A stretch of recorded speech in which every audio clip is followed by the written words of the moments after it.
Government ka district ya Kamwenge sente erikorabira mu kitongore cha Microfinance Support Center konkobwa hati Miriyooni rukaga ziburuzamisho.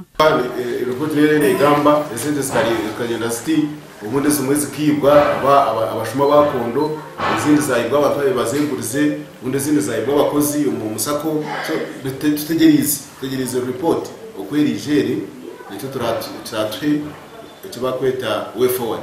Kandi ababeni bakozesa za banka z'ibyaro nibazora ngo sente zikagwa mu mikono y'aba district hamwe n'abaza sako bace baboda bakarizatinga abo kuba harimo abene sente nabo bashanye bazenguriza kwa nyuke n'umusiya bazine baruke ndiyo shonge nacondoreze nashanga manje nk'umuntu ayine ghost loans zinachoze kurungi eza leta ni transaction kugira ngo manye mu kuka n'amanye actually zibona ariko dinzi musinge sako ekatunyata Miriyooni 10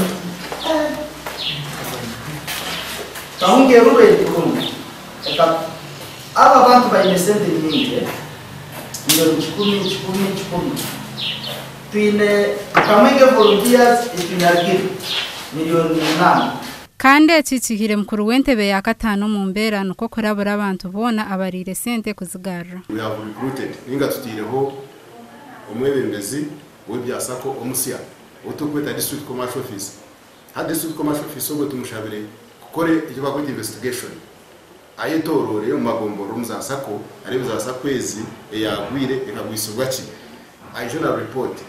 Abantu bo mu district ya Kamwenge bwa hati nibazora ngo abebembezi babo nibo babatire ubworo. Gasha kwa Ahonaaho twine.